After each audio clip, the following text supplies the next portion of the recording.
10, 9, 8, 7, 6, 5, 4, 3, 2, 1. Liftoff.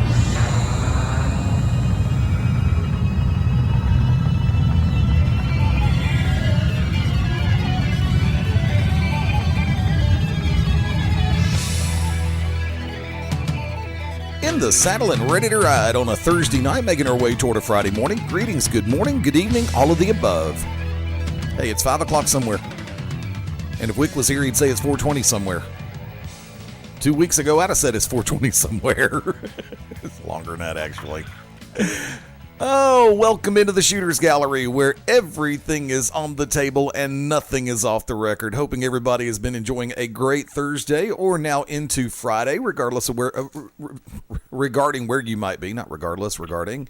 Yeah, it's one of those days here at Studio One. Live from Studio One, yours truly, the Magic City Motor Mouth, Fast Eddie Layne, being joined by tag team partner live from the Peachstate, Shane Noles. Oh, I hope everybody's doing well out there in ProWrestlingRadio.net land, doing well here in the Peach State. And of course, going from corner to corner to corner to corner, or just corner to corner, Stan Grubb, what's up? What's going on, everybody? How's life in the fast lane? Just got buzzed by a moped, that's all I'm going to say. Which actually is going to be similar to my next purchase. Thank you, Drive Time, for all of the help over the last couple of years.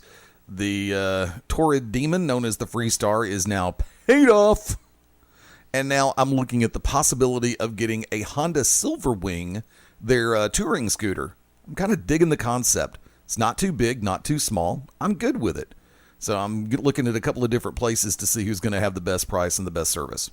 I'm not kidding when I say that, believe it or not. Before I forget, Eddie, you just mentioned a name that made me want to delve right into a trivia question tonight. I may forget it. Go for it. This was actually from last night, and what Stan was saying last week about, he spent a lot of time watching 80s movies and such as child TV shows. It actually inspired this question. On the animated series Muppet Babies, who was the only Muppet Baby that was a cast member but was never a real, I guess you should say, a real-life Muppet in the Muppet Show or any of the movies? I know this one, but I'm going to pass. Because I'll never remember the name. One more time with that question there, Shane.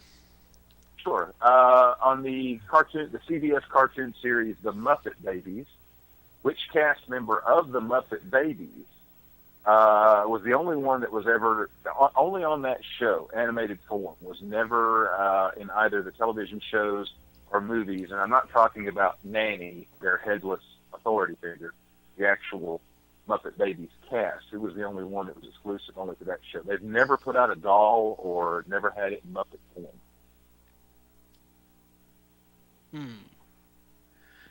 Honestly, I'm not sure. Eddie, you remember? It was a female Muppet, wasn't it? It was. I'm never going to remember it. Honestly, I'm not. I know it had a really weird name. Okay, I'm not going to say weird as in... I'm just going to say weird as in strange, because I'm sure it's got some type of different international origin, but I'm going to defer on that one, but that's as far as I can get with the answer. She was actually the brother to Scooter. Her name was Skeeter, had the same glasses as he wore. That's not the one I was thinking of. Okay, never mind. You got that one. Because I remember different people had different voices in that series. And, of course, the legendary Frank Oz was the voice for so many of those Muppets for so many years, whether it be on Sesame Street, moving over to the Muppet Show. Of course, Frank made that trek over with Jim Henson and just absolutely killed it every time.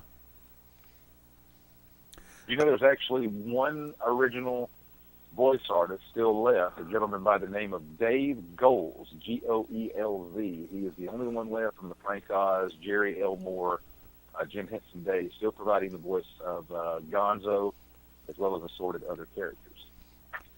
Gonzo just took so much crap from everybody in the real world forum. You know, you had so many people who either loved or hated Fozzie. You had so many people who loved and hated Kermit, Piggy, Animal. Of course, Animal was my favorite anyway. Animal! That and my personal fave, Rolf the dog. Yep.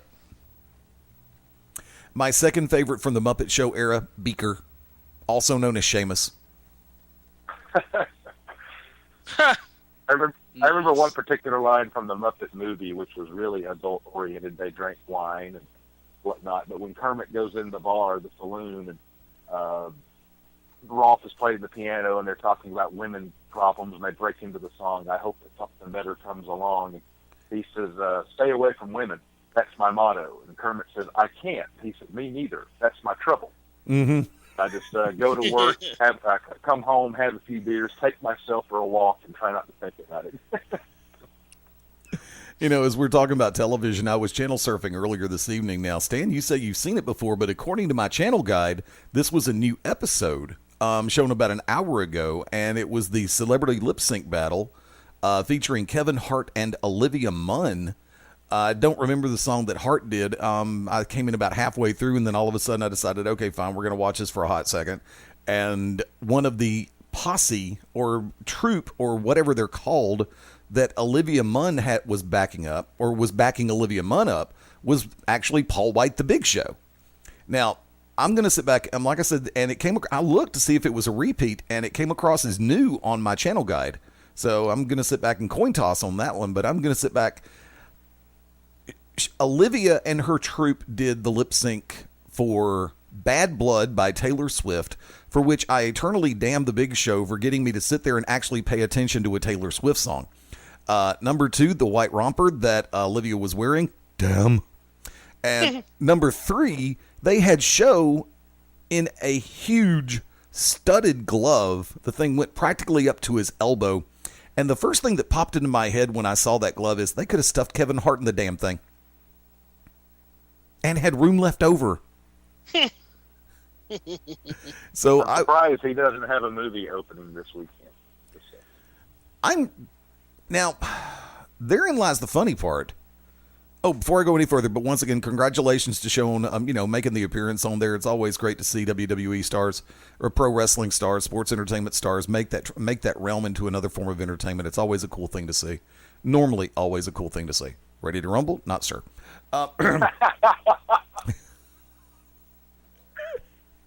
To which I will also say a very special hello to a good friend of the BR family, a gentleman by the name of Evan Ginsberg, who is the associate producer of the movie The Wrestler and also the host of Legends TV out of the New York market. He checks out Shooter's Gallery as well as some of the BR products every once in a while. Folks, when you get a chance to, definitely check him out. Evan Ginsberg on Facebook and on Twitter. Entertainment discussion, of course, always greatly appreciated. He and I have actually two of the few. He and I can go back and forth about politics, and we can keep it calm, civil, rational, and intelligent. And he says I'm one of the few people that he will actually openly discuss politics with. So, and we are harboring, well, I'm more in the center than anything else, but we're not going to get into politics yet. I'm going to tackle a social issue later tonight. But what has been, other than Saturday Night Live, one of your favorite appearances that someone from WCW, WWE, ECW, different organizations and companies has made in quote-unquote mainstream entertainment television? Stan, I'll go to you first. I would say there's a couple different ones. The first glimpse we ever had of Steve Austin with his acting was with Nash Bridges, which I thought was pretty good. Yeah. Also, Shawn Michaels had a guest spot on Baywatch, which was kind of fun. I honestly, I'll get a lot of crap for this, I'm sure, but I always enjoyed Thunder in Paradise. Here, Carol Alt. I know. Okay, I know. Saving Grace. Saving Grace. Carol Alt. I mean, Chris Lemon. I know it's a Hulk Hogan product, and people tend to shake their fists at it. But no, I'm saying it was. You had to take it for what it was. It's tongue in cheek. It's Hulk Hogan at his best when it comes to that sort of stuff. So I was into it. I thought it was kind of cool. You know who was always really funny? Every opportunity he's had to be on the show was The Rock in Saturday Night Live. And of course, I said other than The Rock on Saturday Night Live, but he did wait a couple of minutes before he went to that one, folks. You may have said that, but what you meant was Stan can say it anyway. Shane, your side of the coin. Trying to think just in the medium of television, because in film there's a lot of cameos. Well, we spoke of Hulk Hogan, even in Muppets in Space. I remember that when he did something bad, threw a Muppet across the room, and Kermit said, "You're Hulk Hogan." He looked at the camera and said, "Yeah, I'm a bad guy now."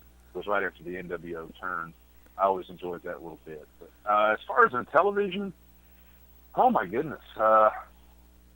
Trying to see, everything I'm thinking of is with movies, with Terry Funk and Roadhouse. Stan's already stolen the ones off of Baywatch. I remember when Baywatch did an episode with Hulk Hogan, Ric Flair, Randy Savage, and was it Vader that was the other heel? I don't remember. Or it was Kevin Sullivan. It was an episode where, something on the beach, and of course, and Flair and someone else were going to buy the town, and they agreed to wrestle. And it was all set up for like the 1995 or 96 Bash at the Beach, which was outdoors, and they had the cage matches. I can't remember the whole deal, but that was a pretty cool little spot for them. Goodness, I need to think of something. There was a particular television show Mick Foley was on one time. The name just escapes me right now, but he's always seemed to be pretty good anytime he's ever got an appearance on Conan or Fallon or The Tonight Show, or if he makes these little cameos and Mick Foley knows what he's doing. Yeah, Foley is one of a kind that can do just about anything and everything. It's just always fun to watch him on television, even on radio appearances. I've got to sit back and say I'm going to have to delve into a couple, because there have been a number of WWE stars who have made appearances on shows like Royal Pains on the USA Network, if you remember a lot of those. There was a point in time where Cena was all over the darn place. And I still have to sit back and say, as far as movies go, one of my favorite ones, and I still laugh every time I see it, Kevin Nash on the Longest Yard remake. Oh, yeah, that was pretty good. Hey, Big Show had a good role on Burn Notice. Yeah, that was the other one I was trying to think of. Thank you. Yeah, that one was really good, actually. And coming back over to the original appearance, I still have to sit back and say about the Saturday Night Live deal. I'll bring that one back up since Stan jumped the gun. Was the fact that... Hey. Well, wait a minute. Before you go, what about Triple H in that Blade movie? That's another good one. Yeah. I mean, he wasn't the best, but he was all right. He was Edge good was in Blade, too. In the Highlander movie. He was also good on Haven. Oh, yeah, definitely. Him and Christian. But the other one that now I forgot. You forget I have short-term memory. Sorry. No, you're not. Macho Man in the original Spider-Man is Bonesaw McGraw. Oh, yeah, absolutely. There was another one that I was trying to get into that I had in my head. About the SNL appearance. And we're making a reference to the Big Show. I honestly think Big Show stole the show that night. When The Rock and everybody else made appearances on Saturday Night Live on that one particular episode when Dwayne was hosting the first time around. In my book, Paul White stole the show. Yeah, that was the week the WWE went public. Yeah. I remember that. Yeah, that was really good because all of them were trying to get Vince to let them do different things. And kept saying, no, you can't. And Big Show was always doing different. Didn't he, carry one of the actresses in or something? I think so. Yeah. I've got one for you. Go ahead. King Kong Bundy as a long-lost relative of Al Bundy's family on Married with Children. Oh, crap. Forgot all about that. It just hit me. What? I said it just hit me because it was so great with his, wrestling name working right into that family. The only Bundy member fan that was actually successful for a while.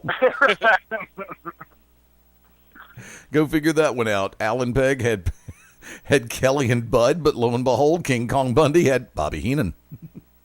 One of the better ones. Oh, go ahead, Shane. I'm sorry.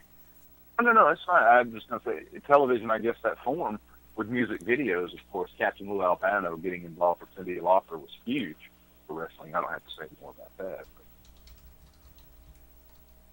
Go ahead, Stan. Yeah, That one was really good. God dang it. Diamond Dallas Page did some TV movies. Sting's done some acting as well. But dang, there was one right on the tip of my tongue, and I just lost it. Oh, no. The original Highlander movie, where the beginning is there at Madison Square Garden, and it was the NWA or AWA there. And let me also throw this one out because two just popped into my head. Number one, Jesse the Body Ventura, Predator. Also, Jesse Ventura in a cameo in Major League 2. White Lightning, Black Hammer. Yeah. Oh, yeah. Mine fell further. Mine hit harder. Mine are the deadest. Yeah. Oh, and if you're going Jesse Ventura, how about in The Running Man with Schwarzenegger? Yes. He And was one of the guys in the obstacle course. I can't remember his name, like Blade or something like that. And I am trying to remember one of the people who actually was one of the first ones to genuinely make that crossover other than Freddie Blassie. Because going way back in time, lo and behold, Blassie was one of the first ones to genuinely cross that barrier into Hollywood from the world of pro wrestling, and that was back when he was known as the Vampire Freddie Blassie. But there was another person, and I can't remember the freaking movie. I know it was a Bond, and it was a Sean Connery Bond. Toru Tanaka. Professor Tanaka. Did you ever watch Body Slam, the movie? No. Oh, yes. That one was pretty good. The Tonga Kid. Yeah, Roddy Piper and here's a cool one. What about the Quantum Leap, where Sam Beckett goes back in time to playing a Russian wrestler, and he was in a tag team against who were the guys they were going against? Was it Demolition? I can't remember. I just noticed on Netflix they added new episodes of Quantum Leap like last week. I was like, man, I haven't watched the show in ages. Odd Job.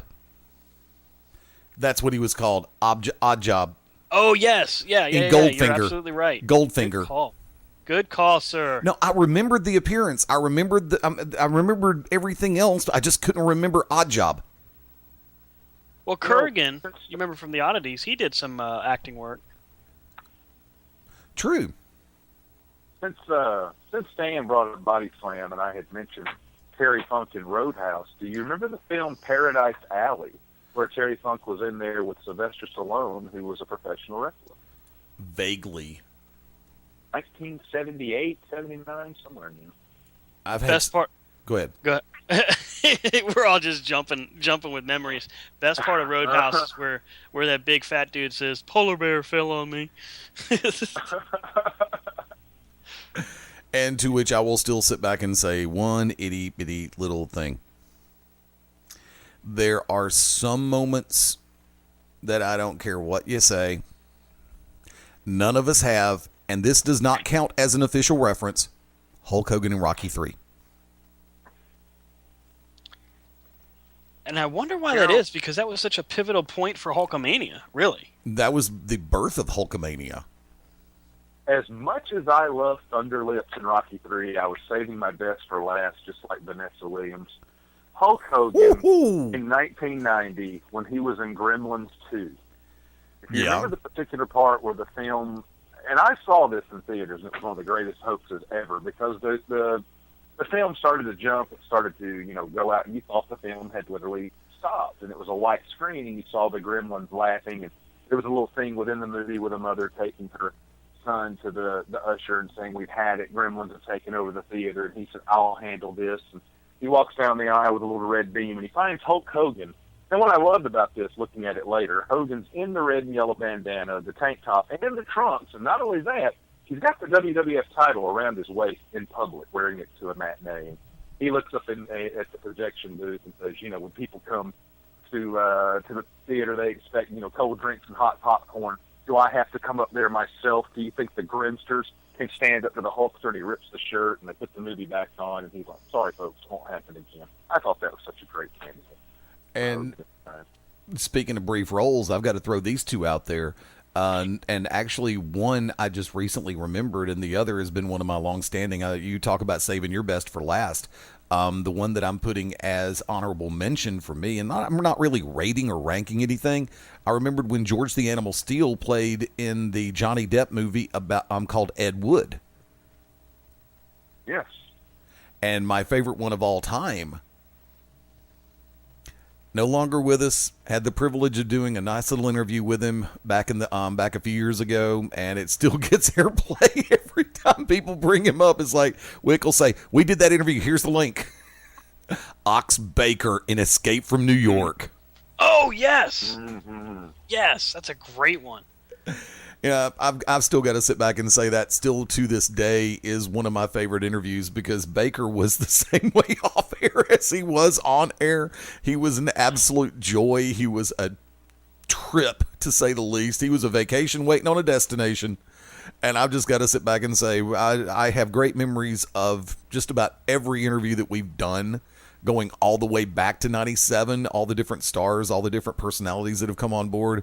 But still, to this day, Ox Baker has still got to be in my top 5 of all time. I have one more, and it'll probably never be brought up on this program again. Probably hasn't been brought up before. The 1990 spoof film Repossessed, that was a spoof of The Exorcist. I remember when the whole Exorcist, the exorcism was taking place, they promoted it like it was a pro wrestling match with Leslie Nielsen as the Exorcist, and you had Jesse Ventura and Mean Gene commentating play-by-play on what was going on. And now that's random. Nice, though. Nice. I still have to sit back. Now, this is one I have to admit that I just discovered this as I was doing a little bit of looking around. I did not know that they actually did a movie, quote-unquote movie, about the character MacGruber. Oh yeah, that's right. Jericho had that bit. Jericho, Mark Henry, MVP, Khali, Kane, and Big Show are all recruited to work for MacGruber, and you can actually see that I on. forgot about MacGruber. I didn't even know it existed. I swear to God, I did not know it existed. Maybe because I just wasn't a fan during that era. I don't know. Well, here's one I can't believe none of us have mentioned. How about The Princess Bride? Andre the Giant. We've all let that one get away. Wow. That was a great one. Remember, Andre was also in Mickey and Maude, the Dudley Moore movie. Mm-hmm. So, I mean, there have been a number of different venues on the little screen and the big screen, depending on your perspective. I've always called television the little screen, and the movies are the big screen. And lo and behold, did either of y'all see The Punisher with Kevin Nash in that movie? Yes. Did not. It was a great one. Yeah. I was going to say Kevin Nash, a super shredder in Teenage Mutant Ninja Turtles 2. Yep. How about of course, left out. Yes. Well, tell you what. Before all of Roddy Piper's body of work, by the way. I figured everybody else. See, here's the thing: for everybody listening, whether you're live or I'm listening to the replay, the door is always open. If you've thought of one that we haven't touched on, or maybe because there's some stuff we haven't mentioned intentionally, other stuff we just forgot or just didn't want to mention. Now, of course, Piper and They Live. Bigelow and Major Payton. There you go. Piper. I mean, for me, Stan, that was the one I was about to bring up. Nice job. Sorry. He stole your crib notes. See, don't do like Dwayne and write everything on the arm like he did that night, and everybody will get a chance to see it when they zoom in on the high-def screens. But if you're listening right now, whether you're listening live at Beyond Ringside on Twitter, if you're listening on replay at Beyond Ringside on Twitter, at Fast Eddie Layne, at Stan from Krypton, at Shane Noles, and of course we've got the chat room open over at BeyondRingside.com. It's always open. If there's a comment you'd like to make or a question or something you'd like to state about something we've talked about, love to hear from you. Love to know what's on your mind. Before we go to the bottom of the hour break, let's go ahead and turn it to a real quick, kind of, sort of, I know what happens every time we do this, bonus round trivia question. What you got one ready? Let's see. And of course, the Muppets. Let's go completely away from that. What is the oldest NFL franchise with the same name in the same city?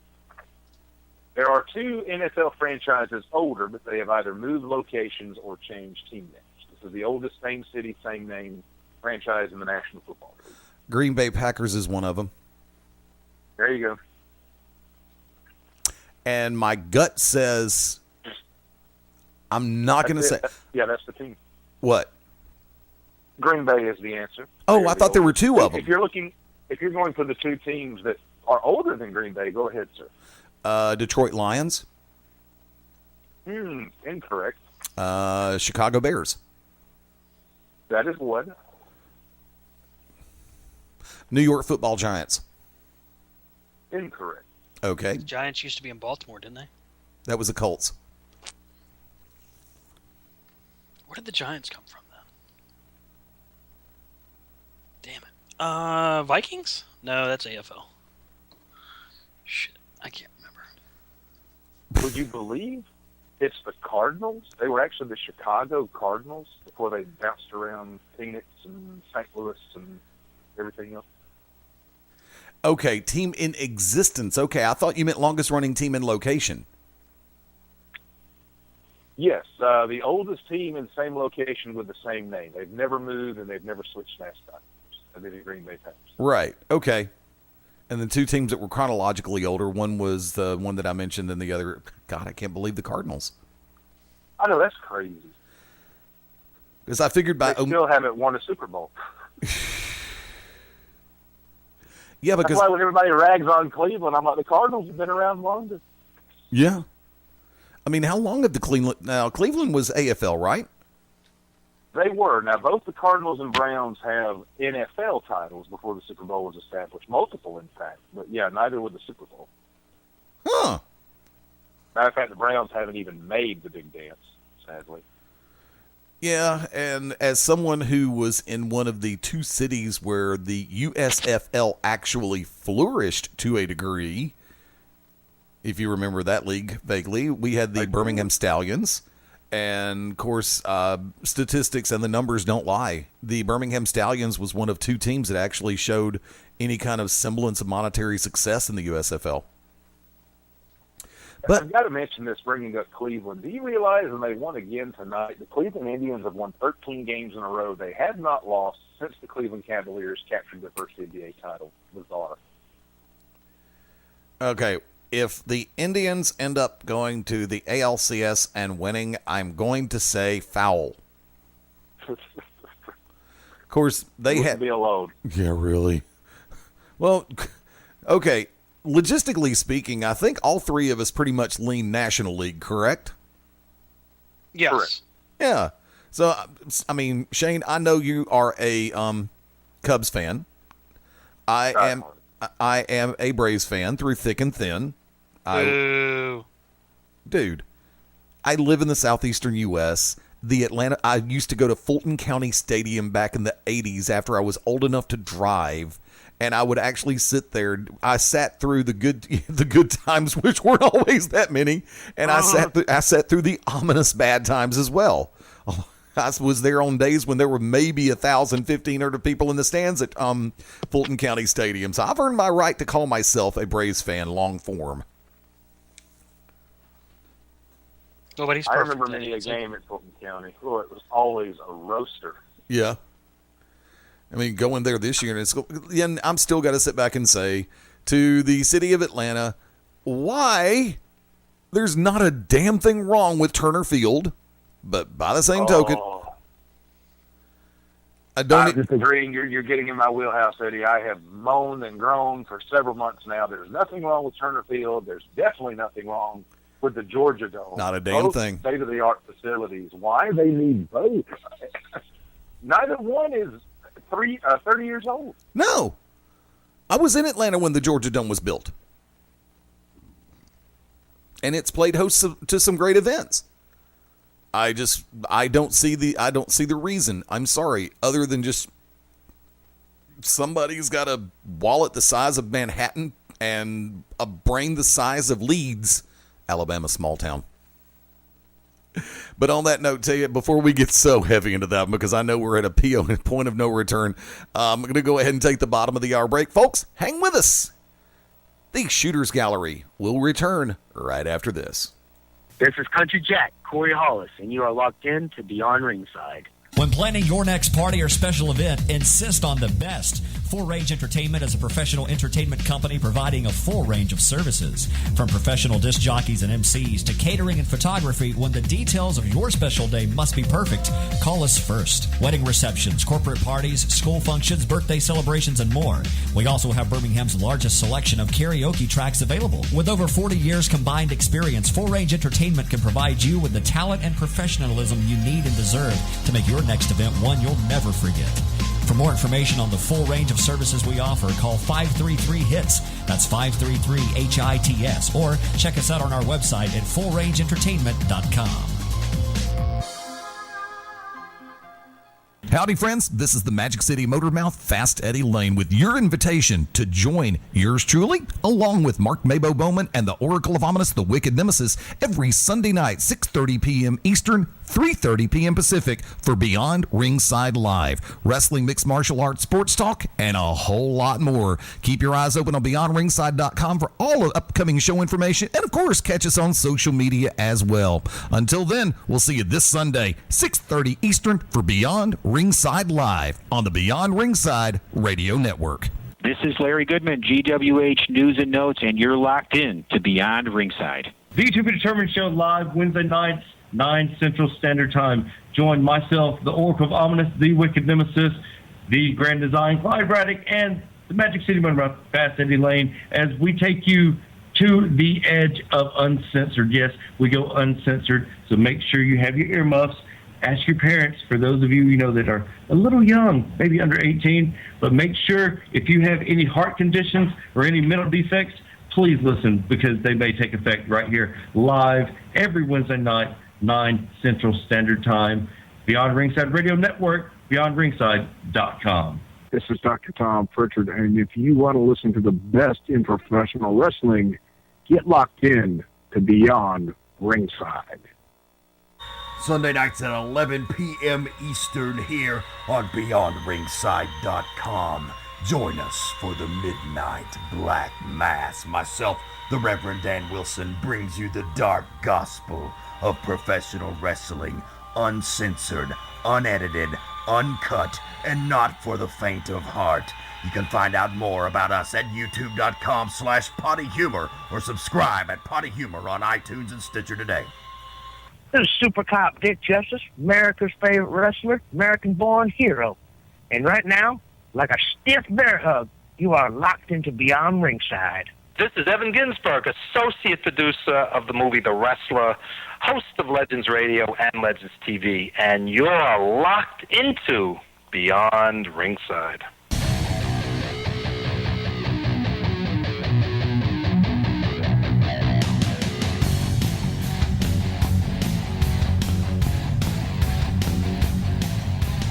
On the live side, 21 before the top of the hour, on this 30th day of June. June officially about to be in the books. Holy crap. Really? The year is half over on the Eastern time zone in 11 minutes. 21 minutes. God, Eddie, learn how to count. Welcome back into the Shooters Gallery. Fast Eddie Layne, Shane Noles, Stan Grubb. Making a little bit of a move around, and this is where we earn our... Well, I'm going to lay this one out there. I'm probably going to irk some people. The announcement was made recently that John Cena is slated to host the ESPYs this year. To the ESPYs, I say the same thing that one of my favorite performers, James Storm, would say. Regarding me watching, sorry about your damn luck. Even with part of me wanting support with ratings, but they would never know that I'm supporting with my click because of the fact that Cena is hosting, and I can only pray that it's better than last year. After, and this is the part, folks, if you're easily offended, you might want to come back in about 4 minutes. I'm dead serious. After ESPN and the council that runs the ESPYs totally disgraced the Arthur Ashe Courage Award by giving it to Caitlyn Jenner, Bruce Jenner, or whatever the hell it wants to be called, I said I would never watch the show again. I'm sticking to that. They could have Salma Hayek hosting the show nude, and I would not watch it. When you have situations where you have to tread lightly in certain areas,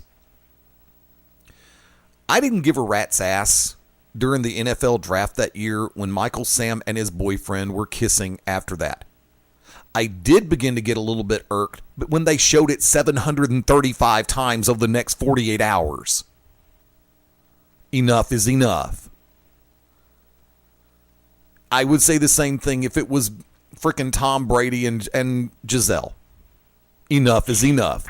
Once or twice is nice. Okay, let it go.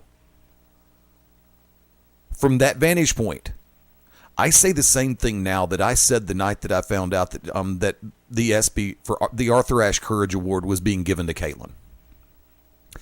What about the thousands before who took ridicule, persecution, and they weren't nationally known athletes or celebrities? They were regular people. In my book, those are heroes. Not Bruce Caitlyn made the switch just so he could have a reason to sleep with Kris Kardashian again. In my book. Like it, love it, hate it, that's the truth in my eyes. Jenner is not worthy of the Arthur Ashe Courage Award. Has not been, period. Robin Roberts, very much deserving. Stuart Scott, very much deserving. Arthur Ashe is a hero for what Ashe persevered, not only in his professional career, but also afterwards in his personal life. And I felt that Arthur Ashe Courage Award was disgraced by the political agenda put forth by giving it on a silver platter to Caitlyn. So, John Cena, sorry, love to be able to watch the show. I think you're going to bring an interesting twist to the hosting responsibilities and privileges. But because of the factor of the way ESPN has done the way they've done, I'm sorry, I cannot watch that show because I'm not going to take the risk of somebody else who is totally undeserving getting thrust into a spotlight because it's the politically correct thing to do to advance an agenda. That's my side of the coin, kids. Shane, your thoughts? If you'd like to touch it, you're more than welcome. If you'd like to touch that subject, you're more than welcome to. Stan, you'll be you're next in queue. Yes, sir. Oh, boy, would I. I am on board with everything Eddie said, and I just remember 2 years ago, Stuart Scott accepting that award and his speech where he said, you know, you don't lose your life to cancer. You don't lose the fight, how emotional that was, and that he passed a few months later in Hannah Storm crying on the air saying we lost Stuart Scott this morning.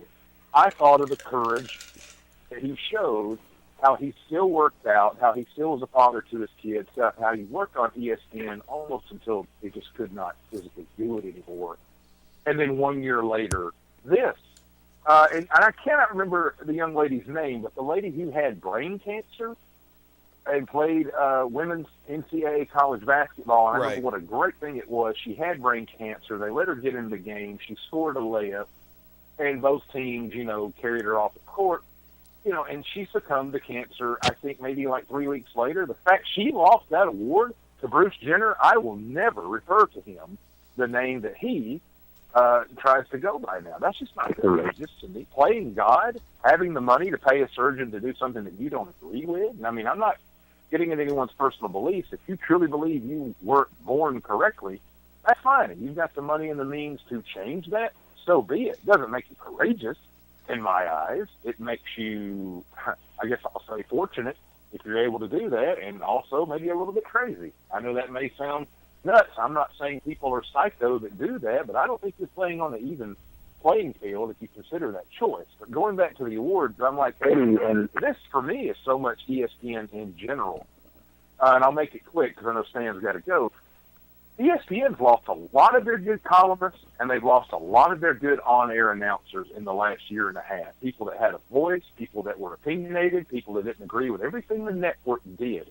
They've also lost over 7.5 million subscribers since last summer. They are still the king of all sports media, but I think there's other things coming, both in website form as well as in the television medium. And I'm hopeful that, ESPN will pay for some of their bad mistakes. Because like I said, they've let a lot of good people go, columnists, announcers, this whole Bruce Jenner Courageous Award. I think you're starting to see a very, very, very negative court of public opinion when it comes to the worldwide leader in sports. Stan Grubb. Do I have a thought on this? I have a bunch of thoughts on this because it relates to something I was thinking about earlier today. First and foremost, John Cena hosting the ESPYs is very cool. Do I ever tune into the ESPYs? No, not really. It's just not really a priority for me. I think that it's cool that he's doing it. It's another opportunity for professional wrestling to get the nod as it should. And I think that that's what I like to see the best about it. But let's talk about Bruce or Kate or whatever the heck her name is. Is it courageous to come out publicly and do that if you're a public figure? Sure, I'll give you that. Well, here's what it's not. First off, it's not a damn thing that has to do with anything athletic. And the fact that this guy or girl, whatever he goes by now, decides to basically hijack public opinion with the bravery it takes to withstand all these operations. Look, man, I'm about tired of seeing, everybody preach tolerance and acceptance and what is somebody calls it, and I don't know the guy that came up with it, but the pussification of our society as it is today. I'm sick of seeing articles about bullies. Back when I was a kid, and God knows it wasn't that long ago, but I got my tail whipped by a bully every now and again, and it happened. But when I fought back, and I sure did, I never got my ass whipped by a bully again. It's just how life is. I'll teach my kids from the daughters I have to my youngest son that you stand up for yourself. You don't go looking for a problem or a fight, but you stand up for yourself and don't ever let anybody think that you're a pushover. I have no respect at all for the Kardashian family, for the atmosphere that surrounds them. It's disgusting. I mean, you got a woman in Kim Kardashian whose claim to fame, aside from being a blood relative to a whole lot of money, is a sex tape. And not even a good one at that. Sorry. I mean, yes, she's attractive. Sure. That doesn't mean a whole lot in my eyes, though. The fact that the ESPYs was willing to recognize Bruce, Kate, whatever, again, who cares? The fact that they were willing to recognize them with an award as huge as the Arthur Ashe Courage Award was just jaw-dropping, and for all the wrong reasons. It's why I can't stand hearing about fan fiction authors that write their favorite superheroes and turn them from straight to gay. It's why I can't stand hearing about, oh my God, like the Freddie Gray stuff. You know what? I'm a huge supporter of equality and equal rights and all of the things that we should have as people. But I don't need to have somebody tell me that I have to think of things a certain way. And you guys know me pretty damn well, and you know that I'm not a racially tied person. I don't have a problem with homophobes. I don't have a problem with homosexuals. I really don't care. But leave my comic books alone. Leave my superheroes alone, damn it. Leave my sport alone. The only reason Michael Sam got the press that he got wasn't because he was a tremendous NFL player. Was because he was gay. And they used him for that. And he should be upset at the NFL for that. Not the other way around. Did he have a lot of talent and deserve to get drafted? Of course. But was there way too much focus on it because of the fact of his sexual desire? Yeah. Way too much. It didn't really amount to a whole lot, did it? Because now where's he at? Cut. Yeah. Sitting at home. And his boyfriend's probably telling him, hey, we should have made some money from this situation because they used us, and they sure did. The thing is, like, the common denominator in this country nowadays, and Not really trying to dive to politics, but what the heck. We see a guy like Donald Trump who talks about building walls. We see a woman like Hillary Clinton who deletes every email that she's ever investigated for. So neither one you can really trust. Neither one has sense God gave a common dog. But we're supposed to accept it and say, oh, we're going to support the system. And it's all of it is related. All of it is just another indication of how our society is just so backwards. I don't have a problem with really anybody, except for those that think they should be able to capitalize on the misfortunes of others, and then capitalize even more over top of, to Eddie's point, people that have committed suicide, that have been beaten and raped and destroyed because of their decision in going public. Give a courage award to a 13-year-old boy or girl who has come out and fought against being bullied and beaten in their school. Give a courage award to a guy like Zach Gallen, who continues to do what he does on one leg, or Gregory Iron, who, these are guys that really do show courage. These are guys that go out there and do what they do every single day and deal with adversity. The fact that we have a guy or a girl like Kate or Bruce that becomes a figurehead for the transgender community, it's like, what? You wouldn't want to pick somebody that has more meaning, more value? Because the guy didn't have any values when he was Bruce. And he sure as hell doesn't have any more values than he has now when he's Kate. But let's give him an award. I can't disagree with Eddie. I don't think that supporting the ESPYs is in the cards, even though I would love to watch and see what John Cena does with it, because I'm sure he'll make it work. But I have to agree. It's disgusting what the media does with every celebrity as it is, but when there's a situation that they can capitalize and say, oh, the strength it takes to admit that he's always felt like he needed to be a woman. Really? That's your thing? That's your headline? You got wars being fought overseas. You got terrorists attacking airports. You got nightclubs getting shot up in Orlando. But we're going to put it's disgusting.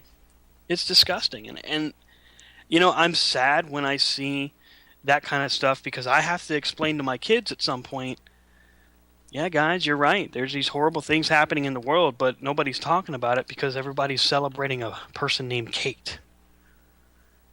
It's just, damn. One of the things about that was, we all sin daily. But at the time, Bruce was under investigation for killing a guy in a hit and run. And the way ESPN just tried to sidestep those questions when asked about giving the Courageous Award, I found even more appalling. Yeah. Yeah, you're dead on. I mean, it's these... And they're like leeches, man. They just suck the life out of everything that's good and pure in this world. And they do it because they want to make money. I mean, I want to make money too, but I don't want to make money off of the blood and sweat of someone else's hard work. And to sidestep the law the way he did, not just that, but I mean, just the disgusting way that he conducted his family. It's just... Yeah, I completely agree, Eddie. I completely agree. It's disgusting what has happened with not just how ESPN allowed that to go forward. What person sat there and just said, yeah, that's a good idea? And where is he today would be my next question. Still working on a reality TV show. Wow, that takes courage. Yeah. Yeah, it's... I don't know, Eddie. I mean, we have a lot of different things that happen in this world. Just this past week, Istanbul, I believe, was attacked in a terrorist assault. Do me a favor before you start going in that direction. We made a reference to ESPN and losing faces, and I want to go ahead and bring this one up. And I do believe it was, I'm trying to remember, his last day is this week, and I think it was today. Mike Tirico, long-standing voice and personality for ESPN, for the worldwide leader. also current play-by-play announcer for Monday Night Football. He is headed to NBC. Tarico's been basically a linchpin for ESPN, covered multiple sports, including NBA, college basketball, and golf. He's been a staple of the network since 1991. And apparently, as far as it goes right now, NBC must have come off some major cash. And I will sit back and say this, as far as it goes with Tarico, money well spent. Tarico is a class act on television. He comes across clear. He comes across very solid, knowledgeable. I mean, the man has no downside. It's all positives. I mean, I don't know him personally. I've never worked with him. I can just go off what I have seen on television and what I've heard from other industry sources and personalities. So I will sit back and say to ESPN, damn, happened again. Somebody else going to leave you and shoot you in the foot. See, the world is coming down around conventional means, and I'm going to make this part brief. Mainstays change. And granted, I never was a big fan of moving Monday Night Football from ABC to ESPN, but that was Disney, ABC, Go Network, ESPN, the worldwide leader. Hey, if you loved it on there, you'll love it on SportsCenter because we have more time to work with. You'll love it on ESPN. No, you won't. It's no big deal. Monday Night Football is Monday Night Football, but it should have stayed on ABC. Of course, you know me, I go all the way back to Cosell and Dandy Don Meredith. That's me. But, no. The mainstays are learning. I mean, Fox Sports moving like a big dog. CBS finally moving like a big dog. Just wish they'd replace Vern and Gary on Alabama football broadcasts. Vern's gone after this season. I know. Happy day. And really this past year, Vern Lundquist was not that bad. He was actually quite impartial. Or when he got hyper, it was for both teams. That's all I can ask. If I listen to Jocks FM over here and listen to Eli Gold, I expect Eli Gold to be a homer. And if I'm listening to Alabama, Georgia, back in years gone by, and I'm going to bring up this name, Mr. Munson, Larry Munson.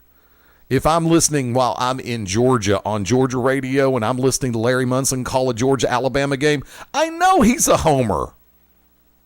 Damn. I expect that. He was the voice of the damn Georgia Bulldogs, the Atlanta Falcons for how many years? God love that man. But, yeah.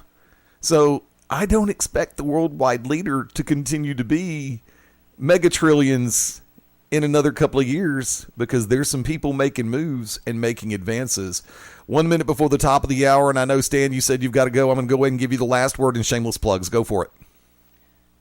Well, thank you. I appreciate it. It's always nice to be able to join you guys. Sorry for the bit abbreviated appearance this evening. When we look at just kind of closing out what I was saying, I want to express that it's important that when we recognize all of these different types of people and groups and whatever, that it is important that everybody be treated equal. And it is important to me that the whole hate speech and everything is done away with. But I think we have to recognize common sense.